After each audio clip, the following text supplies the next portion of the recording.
And I said, and it came to pass that Lot, being drunk with wine, lay down first with one daughter, and then the next day lay down. And she says, "Don't read that." Oh.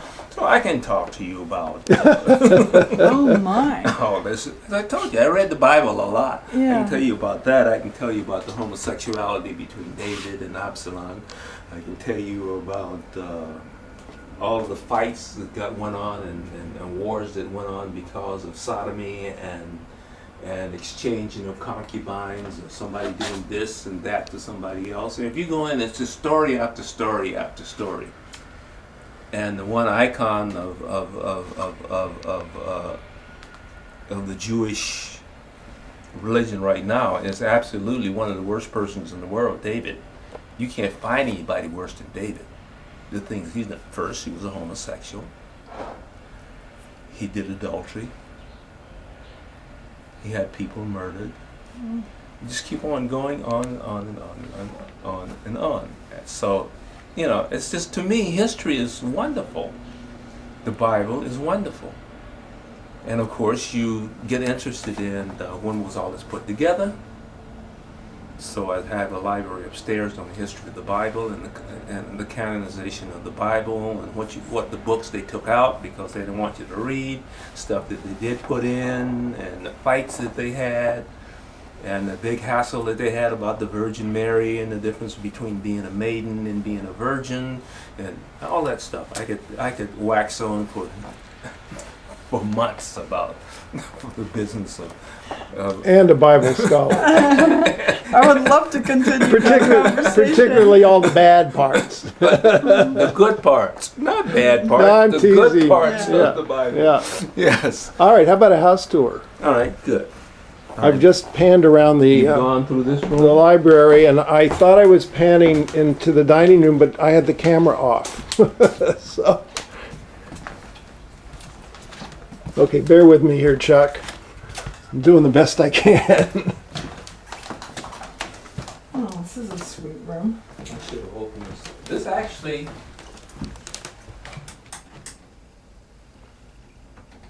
This actually does contain a bed. Mm-hmm. This is the second bedroom. I can see the maid's been in here. All the stuff is not doing what it's supposed to be doing.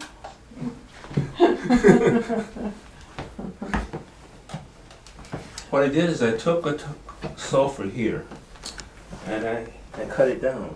Took half of the side of the sofa out because I wanted it to fit without looking crowded in here.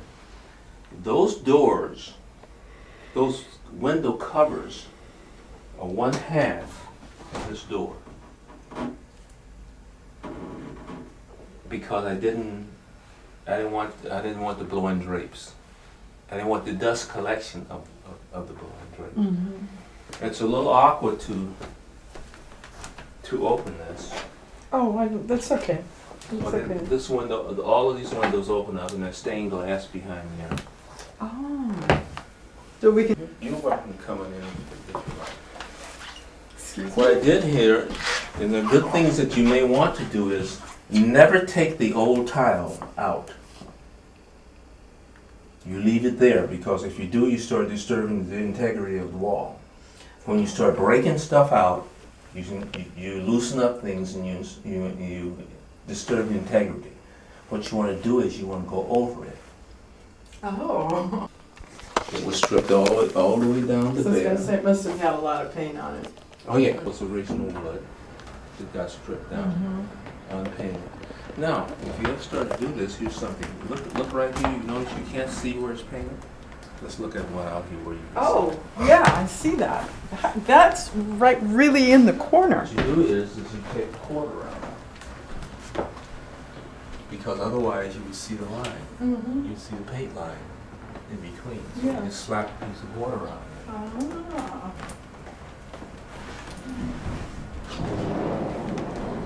This wood on this side and this side is exactly the same wood.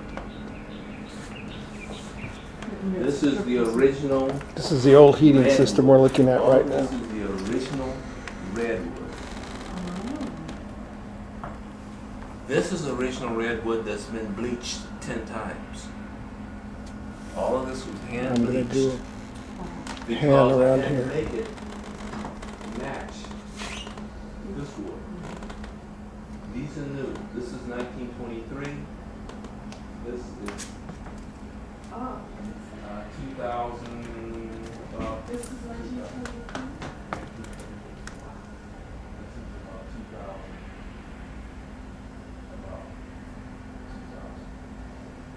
So I had to bleach these. I had to continue to bleach, continue to bleach. And look, this was a concept, of course, you can see it's not finished because it's, but I did this as a concept to, at some point, do this because when I finished, this was not What do you do to relax? and dance. The chair railing on this was just this. Then I laid these up here, and the fingerboards on the top to give it that old style look.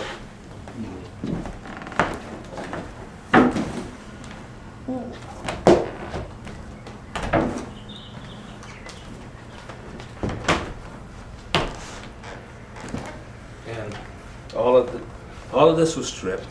These things like this, these are new, these are new, these are new, these are new. This is old. This is original heartwood. That's And a lot of the houses you will find it's in there, and the people either rip them out or they paint it. And it does take a lot to strip it, but to me, it makes a nice statement if you do go and strip it. The look When was this house, the original structure built? about 26. 1926. Oh, yeah, that didn't come with the house. And that is why the forced air heating and air conditioning system. This is the new stuff. Yeah, that's the backup to if I ever decide I really need my little Parthenon treatment. This is not finished. This is the work in progress here. So are I can't remember where I found these things in here. Oh, they're wonderful. They are wonderful. So I'm working on this. For outdoor dining? This is as far as it's gotten. Why did you do it? It was there. Well, It was just sitting up there doing nothing, and I decided it needed something. now, is this going to be fired up? Are you going to have that lit? What? The light? Oh yes, those lights are. That's beautiful. Those lights. Where did you come by that? Oh, okay. See the stuff. You're walking around someplace and you see it. Oh, that's really wonderful. You throw it on the top of the car and take it home. But And as I say, the treatment here is not finished. It's still got something in my mind that I am excited to do. well, I think it's certainly very unique. This is great. Wow. We're looking at the wine cellar, Oh, a great which is 1968 Cabernet Sebastian. Sauvignon. Hmm. And there's Bill down there with his collection of wine. I'm sure this is where he keeps all of his money too. Probably a barrel down there somewhere. The vault. Le Fort de la Tour, 1966. Wow. Oh, that's lovely. Let me get that. That's I'll lovely. get the date.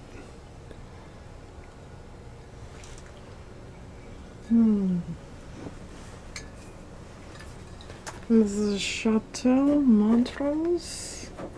I don't drink any of this stuff. You just store it. Well, they look like they're Well, delicious. in the South, they have the main house, and then they have a smaller house, and it is called Le Corsenet. It's the house of the where they used to let the young guy go and do his things and keep him out of the main house with stuff that they would rather not have him doing. So they always had a house on the major properties, of course, in there. And this is Wow. yeah, it actually does. It actually is a running fountain. Yeah. Right now, I'm just cleaning it, so I'm taking the water out, cleaning all the stuff out. The whole thing lights up and it runs. But this concept, that one actually runs all the way out, so you can have the benefit of that.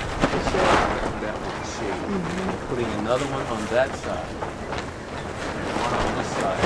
It runs out here until it meets that one going in that direction, and the whole backyard then becomes shaded. Because I'm finding during this hot weather, this is what the experiment was, to see what is the difference between, can I keep the grass from going brown with a small amount of water by shading it partially during the hot part of the day. It's another little silly engineering thing. Well, I think it certainly sounds very practical. That's you can see every place my little silly artistic touches. And All right, this is the front of Bill Freeman's house, 1632. What's the name of the street? Cicero. Slipped my mind there. And this is Bob Herzog and Dorsay Dujon. And we're wrapping up an interview with Bill Freeman, who designed the facade of this house and almost everything else inside of it. And that's another house that he owns next door. And he owns another house to the immediate right of this particular shot.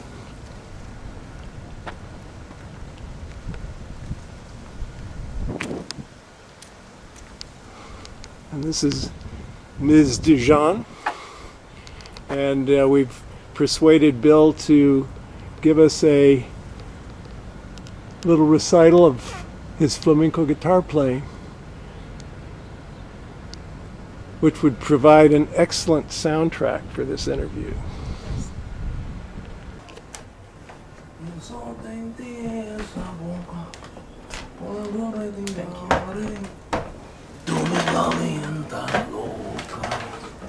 I have to get a little bit of togetherness first.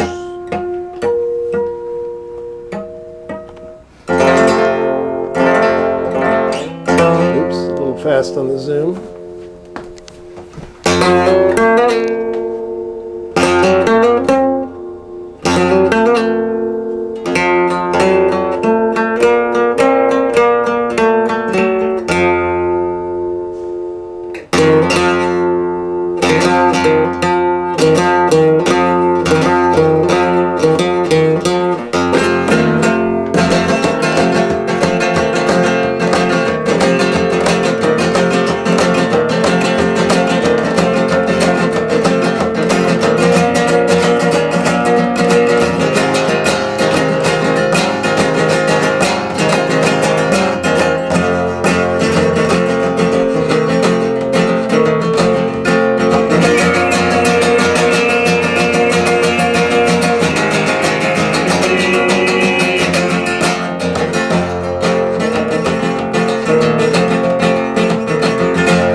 Bravo!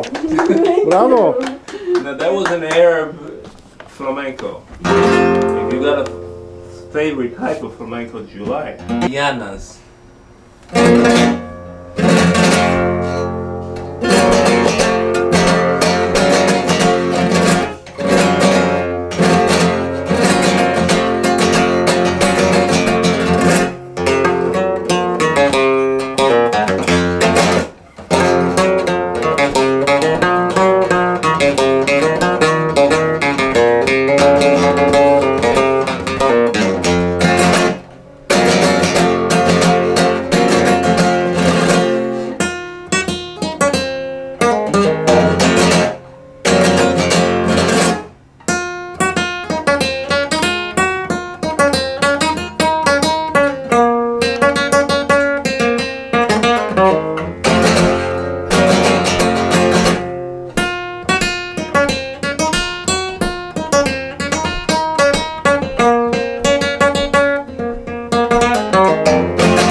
And it goes on for 4 more coplas Coplas. of the style of alegrias.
Bravo, beautiful. Okay. Absolutely wonderful. Thank you. That was wonderful. Two of about 12 or 15 different styles of Wow. that I play. When I was a little kid, Jose Greco came through the dance school that I was going to at the time. And they were, I think, appearing at the Greek Theater or something. Well, when they were rehearsing, it was absolutely, I mean, it was like one of the highlights of childhood for me to be in the studio and have an opportunity to watch the dancers and to hear the guitarist. It was amazing. One of my reasons for ending up in Spain was because of Jose Greco's guitarist. You're kidding! Yes, I was in Denver, Colorado, Oh my God! and my girlfriend at that time, who is now Maria Benitez, I see her coming through here now and then. She's out of Santa Fe, I think now. And I were at a performance, and while my girlfriend was just beginning to learn how to play, how to dance. She was a classical Spanish dancer, and she was just beginning to learn to do flamenco. We ended up at a concert, and in Denver, it's a very small venue, people-wise. And we got invited to a reception afterwards. And she and another girl wanted to show some stuff. And there was a guitarist who was supposed to come in to play for her. And the mountain in Taos had snowed over, and he wasn't able to get over the mountain. So they were going to have to do it on tape. And one of the guys says, Bill plays flamenco, why does he play it for you? I said, moi. You're sitting here with three great flamenco guitarists and the Jose Greco, renowned for the world, and you're going to ask me to play? I don't believe so. So Maria, of course, being the lady that she was, says that otherwise I have to do it. But do it with tape. My guitar's not even here. It's in my house. They said, we'll go to your house. We'll send somebody to your house to get your guitar if you'll play.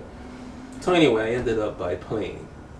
And the lead guitarist from Greco said, if you will come to Sevilla sometime, you play okay, but there's a lot of stuff you need to learn. If you come to Sevilla sometime, I will be willing to teach you. So that's a long story of the beginning of my business of going to Spain. How? When I first went to Spain, this is called a Zambra Pojitano. The way I played Zambra Pojitano when I went to Spain is this. It's 4/4 time.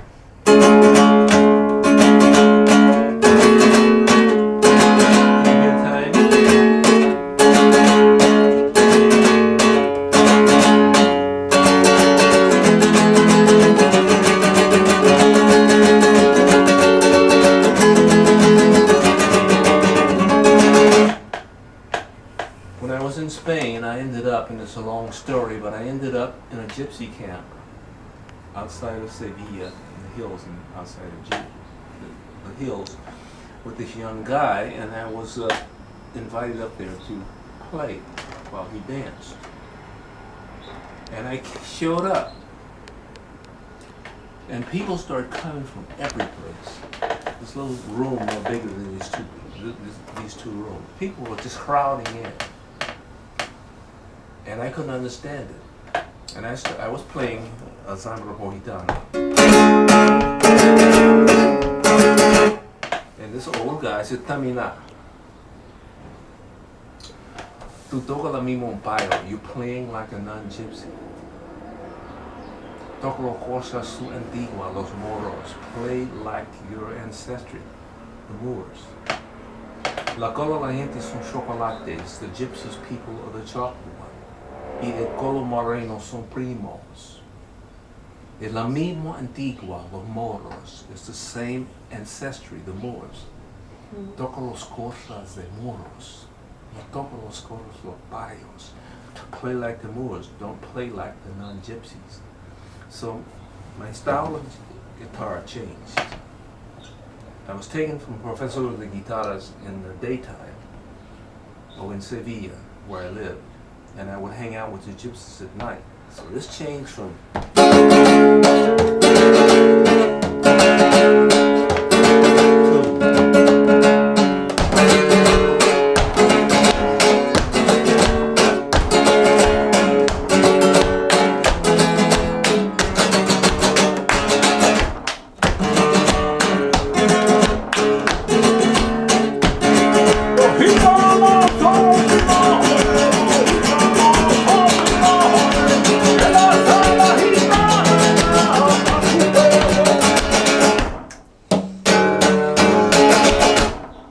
that's what it changed Oh, to, by hanging around with the gypsies at night. wow.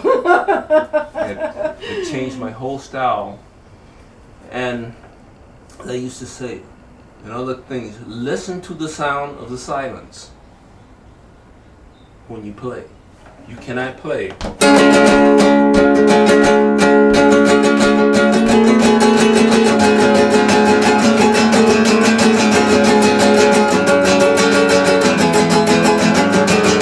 You have to have the silence in it.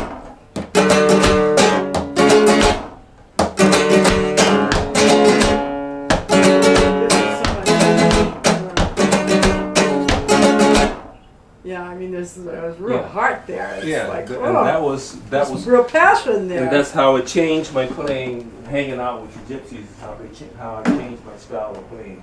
Oh, Because of that, it's just that, hey, you know. Well, you had me tapping my foot, and I'm trying to hold the camera still and tapping my foot at the same Well, when I time. play in my mind, I always see dancers in my mind. Like even if I were taking a classical piece, what you learn to do, I'm done. What you find yourself doing if you're going to set something, and you listen to music.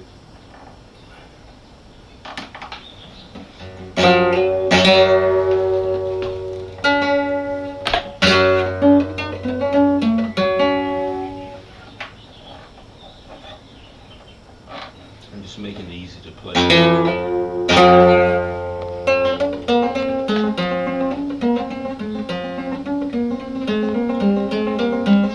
Now, to the average person, that's the way it's written.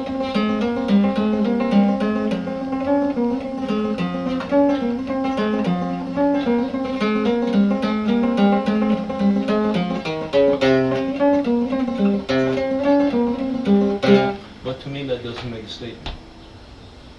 To me, if you're having a conversation,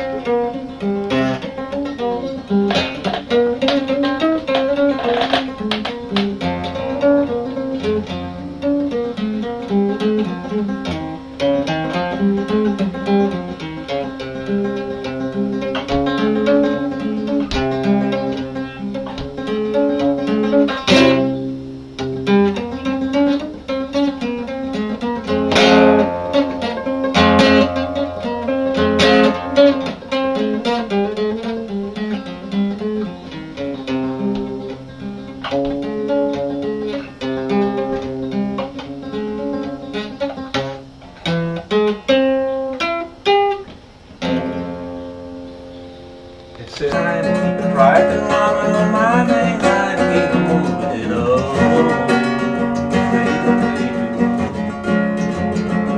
Too bad you blues, I'm through with you, so I gotta keep on moving it up.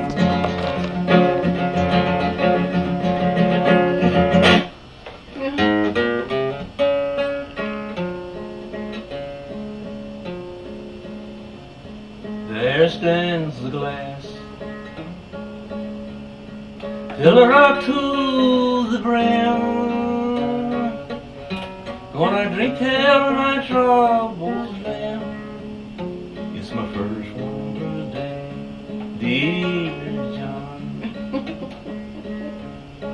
Oh, I hate to ride, dear John. I must let you know tonight that my love for you has died away like grass upon the lawn, and tomorrow I will, dear, bay at the moon, dog, bay at the moon. Lift up your long ears and sing a sad tune.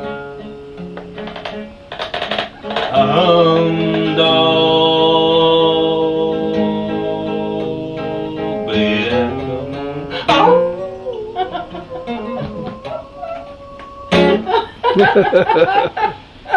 Oh, that's great.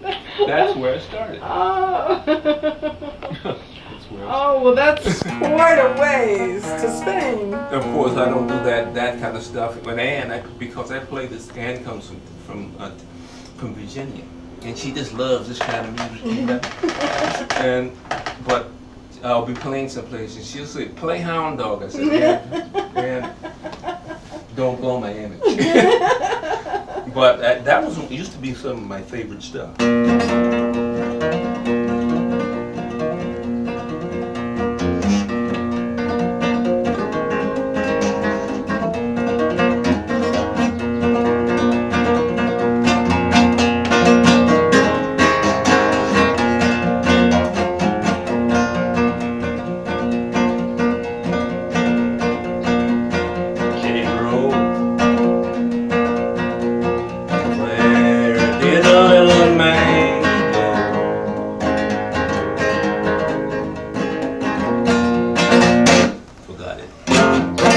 Idea of the story. Well, what that happened is when I came to the university, came to Denver. At that time, for blacks, there were essentially no jobs. You know, there was service jobs. So I went to work at the Service Savoy Hotel, and I worked nights from 4 o'clock until 1 o'clock in the morning. Every night and took a full load when I was getting my degree. And did you say you were shining shoes and then you became a porter? I became a porter and a waiter. I started out, my first job was a shoe shine boy. How old were you? 13. When I was 13 years old, I was a shoe shine boy. When I was 7, well, I was actually, by this time, I went to school at age 17. I was 18 at this time, because you had to be 18 to work In the hotel? Yeah. Wait a minute. Langston University. I was Poor 17 sharecropper's years son became a shoe shine boy. I think I can turn that into a And musical. ended up a multimillionaire. Yeah, I like that. I love this. I think I can make a musical out of this. Stephen Sondheim will write the lyrics. And I used to be so lonely because I couldn't do parties and things like other people, because I used to have to cut my organic class at 3 o'clock to catch the 3:30 bus to be at work at 4 o'clock. I'd work until the last bus is going back to the university. I would get home about 1:30. I would get up at 4:30 or 5 and study for my first class that was at 8 o'clock. And then I would study from 9 to 10 for my next class. I'd go to the next class, and then we had coffee hour, and then study for my next class. And that's how I got to the university. There was no such thing as fun. And I used to lay in the top bunk, and in the top of my bunk there was a light right there. And I would cry. And I would say sentimentalism is for the masses. God made me one. If he had wanted me to be more than one, he would have made me more than one. I don't need anybody else. Sentimentalism is for the masses. People with superior brains don't need sentimentalism. Do you If still you don't believe watch out for yourself, nobody else will. You have to look out for yourself because you're all you've got.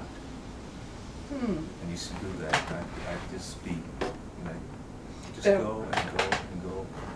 That talking to yourself Yeah. about that Yeah. kept you motivated and made it possible. But you had your eye was on a prize, obviously. What had you really wanted for yourself?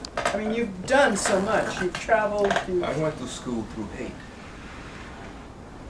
Through My hate. motivation was pure, unadulterated hate. Hate of what? My mother. Because she abandoned me when I was 3 months old. And my big number is, I don't need you, I can show you. I don't need a mother because I've been born. And that's the only reason I needed you was to get born. And now I can do anything I want for myself, by myself. I don't need anybody. I was a basket case because there was nobody that existed outside of me. You couldn't do anything for me. If I needed to ride downtown, I wouldn't ask you for a ride. I'd get on the bus and go. Now, And even when I was later on in engineering, I would figure out Oops. how to hang a timber out there by myself without having any help.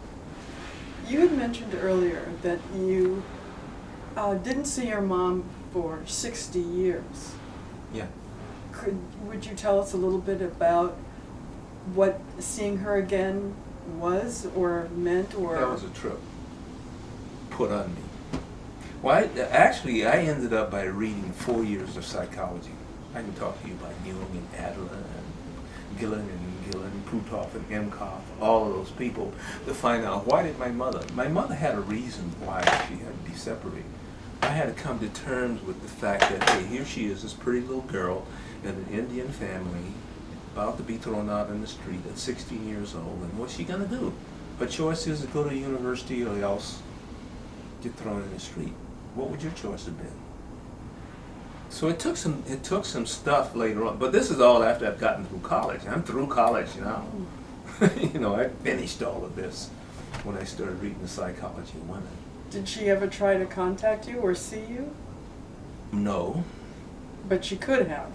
Yeah, she knew where I was because she was tracking me all the time through another aunt of mine, who became a millionairess in San Francisco through real estate. She was tracking me all the time.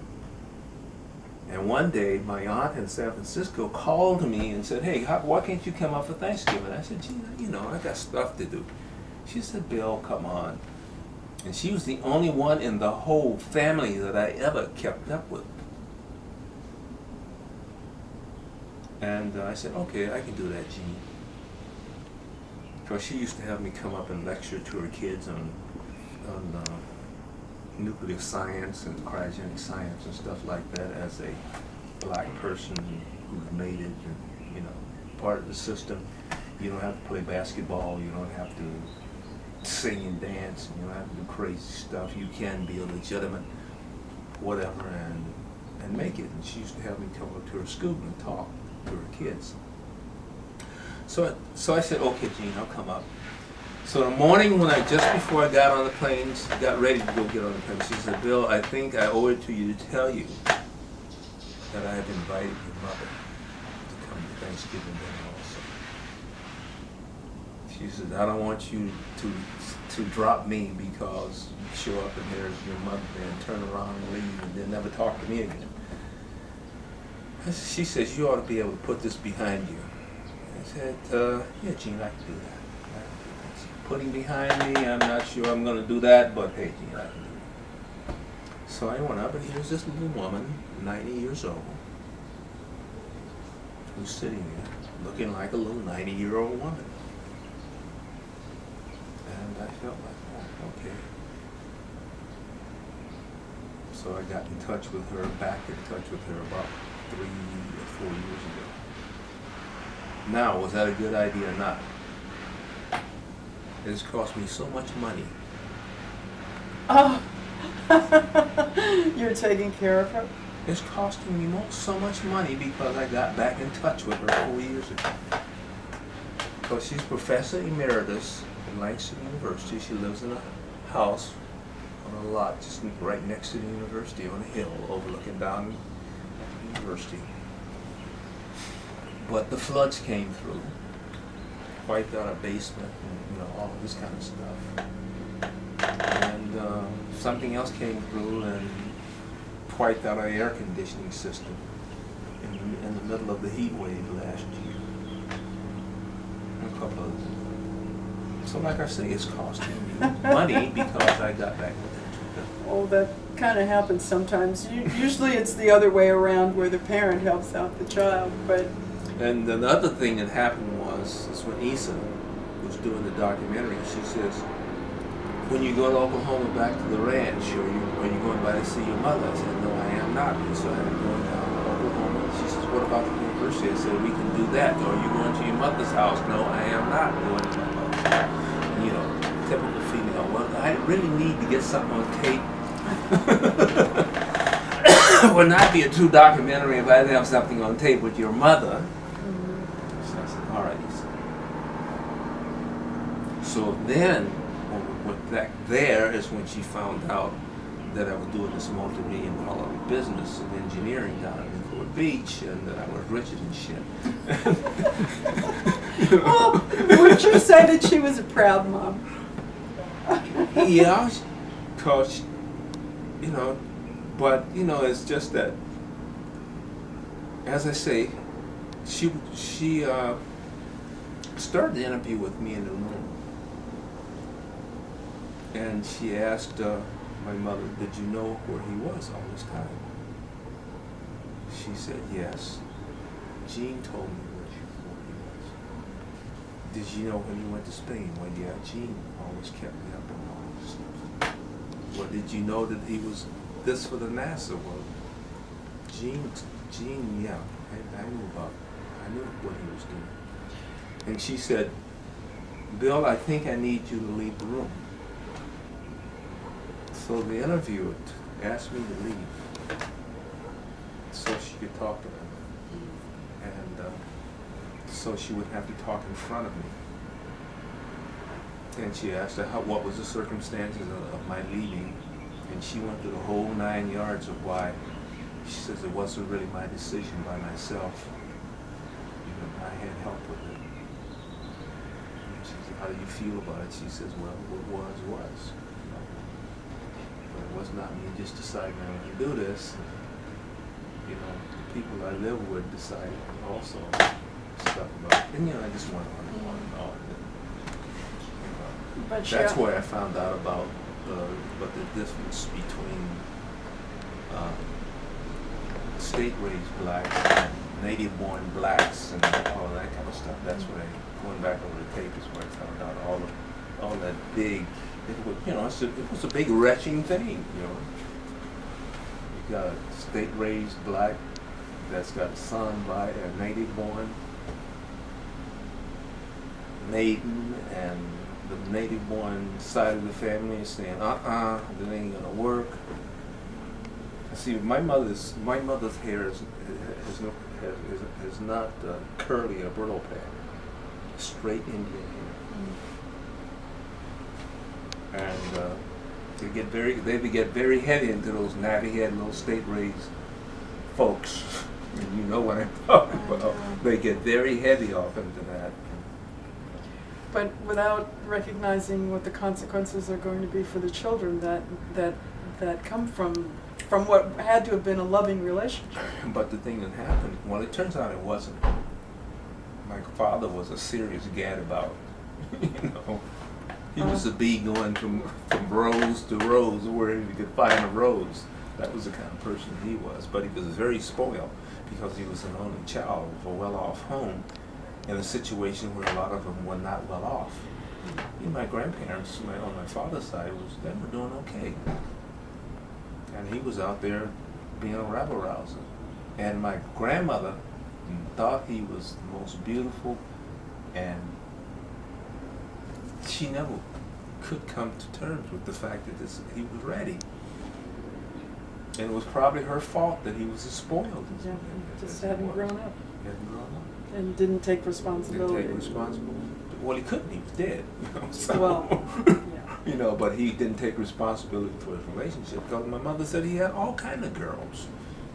He was pretty, and so he had all kinds of girls. And she said it was just it was really a biological accident. It was not love. It was nothing was going on. It was just I did it, and I made a mistake, and this is what I did. Did she ever marry and have Yes. other children? She married, but she never. She said she tried, but she never had any more kids. I was the only kid. Her husband did. I have a stepsister. I had a stepsister who died.